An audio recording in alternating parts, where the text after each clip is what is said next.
Hi കൂട്ടുകാരെ, പുതിയൊരു വീഡിയോയിലേക്ക് എല്ലാവർക്കും സ്വാഗതം. അങ്ങനെ ഇനി സൂര്യയെ തോൽപ്പിക്കാനായി അവൻ എത്തുകയാണ് കേട്ടോ. അതായത് സൂര്യയെ തോൽപ്പിക്കുമെന്ന വിചാരമാണ് പത്മക്കുണ്ടാവുന്നത്. പക്ഷേ തോൽക്കാൻ പോകുന്നത് പത്മ തന്നെയാണ് കേട്ടോ. തനിക്ക് എങ്ങനെ നോക്കിയാലും സൂര്യയുടെ അടുത്ത് വിജയം കിട്ടുന്നില്ല. നന്ദിനി ഓരോ ദിവസവും ഓരോ പടിയായിട്ട് മുകളിലോട്ട് ചവിട്ടിക്കൊണ്ടിരിക്കുകയാണ്. അതാണെങ്കിലും പത്മക്ക് അംഗീകരിക്കാനും കഴിയുന്നില്ല. തൻ്റെ മകനെ തോൽപ്പിച്ചാലും വേണ്ടില്ല, അവളെ അടിച്ചു പുറത്താക്കണം എന്നുള്ള മനോഭാവമൊക്കെ ആയിരിക്കുമ്പോഴാണ് കേട്ടോ ഇവിടെ പത്മയുടെ ആങ്ങളെ എത്തുന്നത്. അപ്പം അതിനെക്കുറിച്ചൊക്കെ റിവ്യൂ ഇപ്പോൾ പറഞ്ഞിരുന്നല്ലോ. അങ്ങനെ വേദയുടെ കല്യാണം ഉറപ്പിക്കുകയാണ്. പത്മയുടെ ആങ്ങളയുടെ മകൻ ഇന്ദ്രജിത്ത് എന്നാണ് അവൻ്റെ പേര് വരുന്നത്. അവനും ഈ വേദയും തമ്മിലുള്ള ആ ഒരു കല്യാണം ഉറപ്പിക്കുകയാണ് കേട്ടോ. അങ്ങനെ ഈ സമയം സൂര്യക്കാണെങ്കിലും അവനെ അത്ര അങ്ങ് ഇഷ്ടപ്പെടുന്നില്ല. അവന് വല്ലാതെ അങ്ങ് നല്ലത് ചമയാൻ ശ്രമിക്കുകയാണ് കേട്ടോ.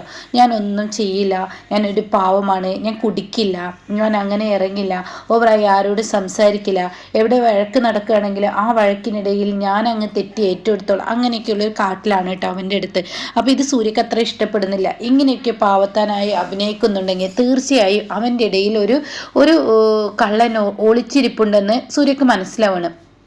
അങ്ങനെ നന്ദിനിയെ പോലും മനസ്സ് അവൻ കീഴ്പ്പെടുത്താണ് കേട്ടോ. നന്ദിനി പോലും പറയാണ് അവനൊരു പച്ചപ്പാവമാണെന്ന് നന്ദിനി പോലും പറയാണ് കേട്ടോ. അങ്ങനെ ഇരിക്കുമ്പോഴാണ് വേദയ്ക്ക് കല്യാണ ഡ്രസ്സ് എടുക്കണമല്ലോ. ഇവനുമായുള്ള കല്യാണമല്ല ഉറപ്പിച്ചിരിക്കുന്നത്. സൂര്യ അത് നിഷേധിച്ചിരിക്കുകയാണ്. പക്ഷെ വേദ മുഖത്തടിച്ച് പറയുന്നത് പോലെ പറഞ്ഞിരിക്കുകയാണ്, എനിക്ക് അവനുമായുള്ള കല്യാണം മതി, എൻ്റെ അമ്മ ഉറപ്പിക്കുന്ന ആ വിവാഹമാണ് ഞാൻ ഇഷ്ടപ്പെടുന്നത്, അല്ലാതെ എൻ്റെ ഏട്ടനെ ഉറപ്പിച്ച ഈ വിവാഹത്തെ ഞാൻ താല്പര്യപ്പെടുന്നില്ല എന്നുള്ള വാക്കൊക്കെയാണല്ലോ പറഞ്ഞിരിക്കുന്നത്. അതൊക്കെ ഞാൻ അതിനെക്കുറിച്ചൊക്കെ റിവ്യൂ പറഞ്ഞല്ലോ. അങ്ങനെ ഈ സമയം കല്യാണത്തിന് ഡ്രസ്സ് എടുക്കാൻ പോവാണ്. അപ്പോൾ ഡ്രസ്സ് എടുക്കാൻ പോകുമ്പോൾ ഇവിടെ പത്മ ഒരു തീരുമാനം എടുക്കുകയാണ്, നമുക്ക് എന്തായാലും എല്ലാവർക്കും കൂടി പോവാം, പക്ഷേ ഇതിൽ ഞാൻ എൻ്റെ ആങ്ങളയുടെ ഭാര്യ, അവരുടെ മകള്, ഈ പറയുന്ന സൂര്യയുടെ ഇന്ദ്രജയുടെ മുറച്ചെറുക്കൻ ഇന്ദ്രജ, പിന്നെ വേദയുടെ മുറിച്ചെറുക്കൻ ഇന്ദ്രജ, വേദ, ഇവരെ എല്ലാവരും, അതുപോലെ തന്നെ പത്മയുടെ ഭർത്താവ് യതീന്ദ്രനും ഒക്കെ ഉണ്ടായിക്കോട്ടെ എന്നുള്ള തീരുമാനം എടുക്കുക. അപ്പോൾ ഇതൊക്കെ കേട്ടിട്ട് അവിടെ സൂര്യ ഒരു സൈഡിൽ നിൽക്കുന്നുണ്ടാവും. അപ്പോൾ ഉടൻ തന്നെ യതീന്ദ്രൻ ചോദിക്കണേ, എന്താ പത്മ നീ പറയുന്നത്, നമ്മുടെ വീട്ടിലെ മുഖ്യ അതിഥിയെ നീ ക്ഷണിച്ചില്ലല്ലോ എന്ന്. അപ്പോൾ ഉടൻ തന്നെ നിങ്ങൾ സംസാരം ഇനി തുടരേണ്ട, ഇനി ഇവിടെ വെച്ച് നിർത്തിയെന്ന് പറയണേ.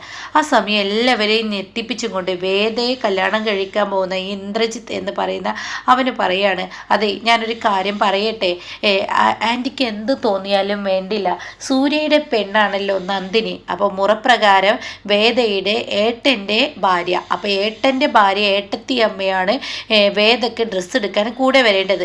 അത് കേട്ടുടൻ തന്നെ നീ എന്താണ് ഈ പറയുന്നത് എന്നിങ്ങനെ പത്മ പറയാണ്. അപ്പോഴേക്കും ആൻറ്റിക്ക് ഒന്നും തോന്നരുത്, ഇവിടെ ഡ്രസ്സൊക്കെ എടുത്തു കൊടുക്കേണ്ടത് സത്യം പറയുകയാണെങ്കിൽ ഏട്ടനും ഏട്ടത്തി അമ്മയും കൂടിയാണ്, അവരും കൂടി ഈ ചടങ്ങിൽ ഉണ്ടാവണം. അപ്പോൾ അത് കേട്ട ഉടൻ തന്നെ ഇന്ദ്രജ പറയണേ, ഇന്ദ്രജിത്ത് നീ ഇങ്ങനെയൊന്നും സംസാരിക്കരുത്, അതായത് വേദയുടെ മുറിച്ചെറുക്കനോട് പറയണം. അപ്പോൾ വേദ പറയണേ, വേണ്ട നമുക്ക് അവർ വേണ്ടെന്ന് പറയാണ്. അപ്പം എല്ലാ സംസാരവും ഇവിടെ സൂര്യയും നന്ദിനിയൊക്കെ കേൾക്കുന്നുണ്ട് കേട്ടോ. സൂര്യ ഒന്നും മിണ്ടാതെ നിൽക്കരുത്, ഏതുവരെ പോകുന്നറിയാൻ വേണ്ടി നിൽക്കണം. കാരണം അതിൽ ഇടപെട്ട വേദ പറയും, നീ എന്തിനാ എൻ്റെ കല്യാണ കാര്യത്തിൽ ഇടപെട്ടിരിക്കുന്നത്, എൻ്റെ അമ്മ നടത്തി തന്നാൽ മതി എന്ന് ഒരു പ്രാവശ്യം പറഞ്ഞല്ലോ.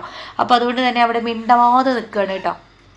അങ്ങനെ ഇരിക്കെ ഇങ്ങനെ ഇവൻ പറയാണ്, വേദയുടെ മുറിച്ചെറുക്കൻ പറയാണ്, ഇവിടെ കല്യാണത്തിന് എന്തായാലും ഡ്രസ്സ് എടുക്കാൻ ഇവർ വേണം, എങ്കിൽ മാത്രമാണ് ഞാൻ വരത്തുള്ളൂ, ഇല്ലെങ്കിൽ ഞാൻ വരത്തില്ല എന്ന് പറയാം കേട്ടോ. അപ്പോൾ അത് കേൾക്കുമ്പോൾ ഇവരെല്ലാവരും ഞെട്ടിപ്പോണ്, എന്തോന്നായി പറയുന്നത് എന്നുള്ള ലെവല്. അപ്പോൾ ഉടൻ തന്നെ ഇവിടെ യതീന്ദ്രൻ പറയണേ, ഇവന് ബുദ്ധിയുണ്ട്, കാരണം ഒരു വിവാഹത്തിന് ഡ്രസ്സ് എടുക്കുമ്പോൾ ഈ വീട്ടിലെ അംഗങ്ങളെല്ലാവരും വേണമെന്നുള്ള ആ ഒരു നിലപാട് ഇവനുണ്ട്, അതുകൊണ്ടാണ് ഇവൻ ഇങ്ങനെ പറഞ്ഞതെന്ന് പറയാം കേട്ടോ. അപ്പോൾ ആൻറ്റി എനിക്ക് വേണ്ടി ആൻറ്റി ഒന്ന് ക്ഷമിക്ക്, ഇവള് പോന്നോട്ടെ, സൂര്യയുടെ മുറപ്പെണ്ണ് സൂര്യയുടെ ഭാര്യ പോരണം, സൂര്യയും പോരണം, എല്ലാവരും കൂടി ഡ്രസ്സ് എടുക്കാൻ പോകണമെന്ന് പറയുന്നു കേട്ടോ. അങ്ങനെ നന്ദിനിക്കാണെങ്കിലും അവനിൽ വലിയൊരു വിശ്വാസം ഉണ്ടാക്കിയെടുക്കണം അവൻ്റെ ലക്ഷ്യം. അങ്ങനെ നന്ദിനിക്ക് വലിയ ഇഷ്ടമാണ് കേട്ടോ. പക്ഷെ അത് സൂര്യക്ക് അങ്ങ് അത്ര ഉൾക്കൊള്ളാൻ കഴിഞ്ഞിട്ടില്ല. അപ്പോൾ ഉടൻ തന്നെ യതീന്ദ്രൻ വന്നിട്ട് പറയാണ് സൂര്യയോട്, നീ അവനെ കല്യാണം കഴിക്കേണ്ടെന്ന് പറഞ്ഞെങ്കിലും കൂടിയിട്ട് അവൻ്റെ സ്വഭാവം നല്ല വ്യത്യാസമുണ്ട്, എല്ലാവരെയും സ്നേഹിക്കാനും സ്നേഹം പിടിച്ചെടുക്കാനൊക്കെ കഴിവുണ്ട് എന്ന് പറയാണ്. അങ്ങനെയുള്ളവരെയാണ് വിശ്വസിക്കാൻ പറ്റാത്തത് എന്ന് അപ്പോഴേക്കും സൂര്യ യതീന്ദ്രനോട് പറയാൻ കേട്ടോ. നിന്നോട് എന്ത് പറയേണ്ടത്, നീ എല്ലാവരെയും ഒരേ കണ്ണിലെ കാണത്തുള്ളൂ എന്ന് പറഞ്ഞിട്ട് യതീന്ദ്രൻ അവിടെ നിന്ന് പോവുകയാണ് കേട്ടോ. പിന്നീടാണെങ്കിലോ നന്ദിനി അടുക്കളയിലോട്ട് ചെല്ലണം. നന്ദിനിയോട് സൂര്യ എന്നെ ഇനി സൂര്യ സാർ എന്നുള്ള വിളി വിളിക്കാൻ പാടില്ല, സൂര്യേട്ട എന്നുള്ള വിളി വിളിക്കണം, ഒന്നെങ്കിൽ ഏട്ടൻ എന്നുള്ള വിളി വരണം എന്നാണല്ലോ പറഞ്ഞിരിക്കുന്നത്. അപ്പോൾ ആ ഒരു ഇത് അത്രങ്ങ് പൊരുത്തപ്പെടാൻ നന്ദിനിക്ക് കഴിഞ്ഞിട്ടില്ല. കാരണം ഇഷ്ടമാണ് നന്ദിനിക്ക്, പക്ഷെ മറ്റുള്ളവർക്ക് മുന്നിൽ ഏട്ടൻ എന്ന് വിളിക്കാൻ തനിക്ക് കഴിയില്ല എന്നിങ്ങനെ പറയണം. അപ്പോൾ ഇടുന്ന് തന്നെ രാജു പറയണേ, എൻ്റെ പെങ്ങളെ സൂര്യ സാർ പറയുന്നത് പോലെ അനുസരിച്ചോ, അല്ലെങ്കിൽ പെങ്ങൾക്ക് സൂര്യ സാറിൻ്റെ അടുത്ത് നിന്ന് തിരിച്ചടി കിട്ടും. അപ്പോൾ ഉടൻ തന്നെ ഇപ്പം എന്താ രാജുവേട്ടൻ സൂര്യ സാറിൻ്റെ കൂടെ നിൽക്കണോ? അത് ഞാൻ ഈ പറയുന്നതിൽ കറക്റ്റാണ്. കാരണം സൂര്യ സാർ പറയുന്നതിൽ കാര്യമുണ്ട്. ഒരു ഭാര്യ ഭർത്താവിനെ സൂര്യ സാർ സാർ സാർ എന്ന് വിളിക്കുന്നത് തെറ്റ് തന്നെയാണ്, ഏട്ടൻ എന്നുള്ള വിളി തന്നെയാണ്. അപ്പോൾ അതുകൊണ്ട് ഇനി മുതൽ ഏട്ടൻ എന്ന് വിളിച്ചേക്കെന്ന് പറയണ കേട്ടോ. അങ്ങനെ ഈ സമയം ഈ വാക്ക് കേൾക്കുമ്പോൾ ശരി ആയിക്കോട്ടെ ഞാൻ വിളിക്കാം, പക്ഷെ എല്ലാവർക്കും മുന്നിൽ വിളിക്കില്ല, അത് വിളിപ്പിക്കാൻ സൂര്യ സാറിന് അറിയാം എന്നപ്പോഴേക്കും രാജു പറയാണ്. അങ്ങനെ ഇവർ തമ്മിൽ വഴക്കാവാണ് കേട്ടോ. അപ്പോൾ ഈ സമയം ഇതിനിടയ്ക്ക് രാജുവിനോട് പറയുന്നുണ്ട്, എന്തായാലും സൂര്യ സാറ് വെറുക്കപ്പെടുന്ന വേദയെ കല്യാണം കഴിക്കാൻ പോകുന്ന ഇന്ദ്രജിത്ത് അവൻ്റെ സ്വഭാവത്തിൻ്റെ ഗുണം ഇന്ന് കണ്ടില്ല. ഞാനും കണ്ടു, നിന്നെ ഡ്രസ്സ് എടുക്കാൻ വിളിച്ചല്ലോ, അവന് നല്ല നന്മയുള്ള ചെറുക്കനാണെന്നൊക്കെ ഇങ്ങനെ പറയാണ്. അപ്പോൾ ഇതിനിടയ്ക്കാണെങ്കിലോ സൂര്യ പുറത്ത് ക്രിക്കറ്റ് കളിക്കാനുള്ള ആ ബാറ്റും ബോളൊക്കെ ഇവിടെ തയ്യാറാക്കുകയാണ്, അവരങ്ങനെ കളിക്കാനുള്ള തയ്യാറെടുപ്പ്. അപ്പോൾ അതിനിടയ്ക്ക് ഈ വേദയുടെ മുറച്ചെറുക്കൻ വന്നിട്ട് പറയുകയാണ്, അതായത് പത്മയുടെ ആങ്ങളുടെ മകൻ. അപ്പോൾ വന്നിട്ട് പറയണേ ഞാനുണ്ട് കളിക്കാനെന്ന് പറയാണ്. അപ്പോൾ ആദ്യം വിജയും സൂര്യയും കൂടിയിട്ടാണ് കളിക്കാൻ ഒരുങ്ങുന്നത്, അപ്പോൾ ഞാനും ഉണ്ടെന്ന് പറയണേ. അപ്പോൾ മൂന്നാൾ വെച്ചിട്ട് കളിക്കുന്നത് അത്ര നല്ലൊരു കളി ആവില്ല എന്നിങ്ങനെ അവൻ പറയുകയാണ് സൂര്യയോട്. അപ്പോൾ സൂര്യ പറയണേ, മൂന്നാളെ വെച്ച് കളിച്ചാൽ എനിക്ക് കുഴപ്പമൊന്നുമില്ല. അപ്പോൾ ഉടൻ തന്നെ കുഴപ്പമില്ല, നമുക്ക് ഇവിടെ എല്ലാ കാര്യങ്ങളും നോക്കാനായിട്ട് വിജയ് ഉണ്ടല്ലോ, അപ്പോൾ ഞാനും നീയും കൂടി കളിക്കാം എന്നിങ്ങനെ ഈ മുറിച്ചെറുക്കൻ പറയാണ്. എന്താ നിനക്ക് അങ്ങനെ കളിക്കുന്നതിൽ പേടിയുണ്ടോ എന്ന് സൂര്യയോട് ചോദിക്കുക. അപ്പോൾ സൂര്യ പറയാണ്, എനിക്കെന്ത് പേടി, എനിക്ക് അങ്ങനെ യാതൊരുവിധ പേടിയില്ല, നിനക്ക് കളിക്കാൻ പേടിയുണ്ടോ എന്നുള്ളത് നീ പറഞ്ഞാൽ മതി. എനിക്ക് പേടിയില്ല. അപ്പോഴേക്കും എല്ലാവരും പുറത്തിറങ്ങുകയാണ് കേട്ടോ. അതായത് നന്ദിനി, അതുപോലെ തന്നെ പത്മ, ആ വീട്ടിലുള്ള എല്ലാവരും, അതായത് പത്മയുടെ ആങ്ങളയുടെ ഭാര്യ, അവരുടെ മകള് ഇന്ദ്രജ, വേദ, യതീന്ദ്രൻ എല്ലാവരും വരികയാണ്. അപ്പോൾ ഉടൻ തന്നെ ഈ ആങ്ങളുടെ മകൾ എന്ന് പറയുന്ന കുറച്ച് ചൊറിഞ്ഞ സ്വഭാവമുള്ള ഒരു പെൺകുട്ടിയാണ് കേട്ടോ. അവളുടെ സ്വഭാവം ഒരു വൃത്തികെട്ട സ്വഭാവമാണ്. സൂര്യയെ കിട്ടാത്തത് കൊണ്ട് തന്നെ നന്ദിനിയോട് ഭയങ്കര കലിപ്പും സൂര്യയോട് ഭയങ്കര കലിപ്പിൽ നടക്കുന്ന പത്മയുടെ അത്ത ക്യാരക്ടറാണ് കേട്ടോ. അങ്ങനെ ഈ സമയം സൂര്യ ആണെങ്കിലോ ഇവളാണെങ്കിലോ വന്നിട്ട് പറയാണ്, അതെ ഞാനൊരു കാര്യം പറയട്ടെ, ഇവിടെ ഇപ്പോൾ കളി നടക്കുകയാണല്ലോ, അപ്പോൾ ഇവിടെ ആരാണ് ഈ കളിയിൽ ജയിക്കുക എന്നുള്ളത് ഞാൻ ഇപ്പം തന്നെ തീരുമാനിച്ച് പറയട്ടെ. അപ്പോഴേക്കും യതീന്ദ്രൻ പറയണേ, ഇതെന്തോന്നാ കളിക്കുന്നതിന് മുന്നേ തന്നെ ഇപ്പം തന്നെ കളി ആര് ജയിക്കുമെന്ന് തീരുമാനിക്കുന്നത്, അതൊന്നൊരു ശരിയായ കളിയല്ല. അപ്പോൾ എനിക്ക് ഉറപ്പാണ് എൻ്റെ ഏട്ടൻ ജയിക്കും എന്നുള്ളത്, എൻ്റെ ഏട്ടന് നന്നായിട്ട് കളിക്കാൻ അറിയാമെന്ന് പറയണത്. അപ്പോൾ അവന് ശരിക്കും സൂര്യക്കിട്ട് കുത്താനുള്ള പരിപാടിയാണ് കേട്ടോ. അതുകൊണ്ട് ഞാൻ പറയുന്നത് എൻ്റെ ഏട്ടനാണ് ജയിക്കുക. അപ്പോൾ അതുകൊണ്ട് നിങ്ങൾ കൈ പൊക്കുന്നവർക്ക് നമുക്ക് $1000 വേണമെങ്കിൽ ബെറ്റ് വെക്കാം, ആരൊക്കെ എൻ്റെ ഏട്ടൻ ജയിക്കും എന്നുള്ളതാണ് ഇതിലുള്ളതെന്ന് ചോദിക്കുകയാണ്. അപ്പോൾ തന്നെ ഈ വേദയുടെ മുറച്ചെറുക്കന് ഇങ്ങനെ ചിരിച്ചും കൊണ്ട് നിൽക്കുകയാണ്. അപ്പോൾ ഉടൻ തന്നെ ആങ്ങളയുടെ ഭാര്യയും പറയാണ്, എൻ്റെ മകൻ നന്നായി കളിക്കും, പത്മയുടെ കളിക്കും, അവന് US കളിച്ചിട്ട് വലിയ ലെവലിലോട്ട് എത്തിയിട്ടൊക്കെ ഉണ്ടെന്ന് പറയാണ്. അപ്പോൾ അതുകൊണ്ട് എൻ്റെ മോൻ തന്നെ ജയിക്കത്തുള്ളൂ എന്ന് പറഞ്ഞിട്ട് അവർ കൈ പൊക്കുമ്പോൾ ഇന്ദ്രജ, അതുപോലെ വേദ, പത്മ എല്ലാവരും കൈ പൊക്കുകയാണ് കേട്ടോ. അതിൽ കൈ പൊക്കാത്തത് യതീന്ദ്രനും നന്ദിനിയും രാജുവും മാത്രമേ ഉള്ളൂ കേട്ടോ. അപ്പോൾ ഈ സമയം ഇത് കാണുമ്പോൾ ഇവൾക്ക് കുറച്ചും കൂടി അഹങ്കാരമാണ് സൂര്യയുടെ മുറപ്പണിന്. അപ്പം അയ്യേ സൂര്യ, നിനക്കൊപ്പം നിൽക്കാൻ ആരും തന്നെ ഇല്ല, ആകെ 3 പേരേ ഉള്ളൂ, എന്നാൽ എൻ്റെ ഏട്ടനൊപ്പം നിൽക്കാൻ ഒത്തിരി പേരുണ്ട് എന്ന് പറയണേ. അപ്പോൾ സൂര്യ പറയണേ, അങ്ങനെ നിൽക്കുന്നവിടത്ത് നിന്ന് വിജയം നേടുന്നവനാണ് വലിയ കഴിവുള്ളവൻ എന്ന് പറയണേ. അപ്പോൾ യതീന്ദ്രൻ പറയണേ, എൻ്റെ കുഞ്ഞ് ക്രിക്കറ്റിൽ നല്ല കളിക്കാൻ അറിയുന്നവനാണ്, അവന് നല്ല കളി അറിയാം, അവന് സ്കൂളിലൊക്കെ പഠിക്കുന്ന കാലത്ത് അത്യാവശ്യം ലെവലിലോട്ട് അവനൊക്കെ പോയിട്ടുണ്ട് എന്നുള്ളതൊക്കെ യതീന്ദ്രൻ പറയണം. അപ്പോൾ ഇവർ കളി തുടങ്ങുകയാണ്. അപ്പോൾ ഈ പറഞ്ഞതുപോലെ തന്നെ വിജയ് ചോദിക്കുന്നുണ്ട് എങ്ങോട്ടാ 4 എങ്ങോട്ടാ 6 എന്നൊക്കെ ചോദിക്കുന്നത്, അതിനപ്പുറം പോയ 6 ആവാം എന്നൊക്കെ ഇങ്ങനെ പറയുന്നുണ്ട്. അങ്ങനെ ആ ഒരു ലെവലൊക്കെ പറഞ്ഞു വെച്ച് അവർ കളി തുടങ്ങുകയാണ്. വിജയാണ് കാര്യങ്ങളൊക്കെ നിയന്ത്രിക്കുന്നത്, എപ്പോഴാണ് ബോൾ എറിയേണ്ടത് എന്നൊക്കെ പറഞ്ഞു കൊടുക്കുന്ന വിജയാണ്. അങ്ങനെ വിജയാണ് അല്ല അവിടെ നിർത്തിയിരിക്കുന്നത്. ആ സമയം വിജയ് ഇങ്ങനെ ബോൾ എറിയാൻ വേണ്ടിയിട്ട് ആദ്യം ബാറ്റ് ചെയ്യുന്നത് ഈ പറയുന്ന വേദയുടെ മുറച്ചെറുക്കനാണ്. അപ്പോൾ അവന് ബാറ്റ് ചെയ്ത് തുടങ്ങുകയാണ്. അപ്പോൾ വിജയ് കൺട്രോൾ ചെയ്ത് കാര്യങ്ങളൊക്കെ കൊണ്ടുപോവാണ്.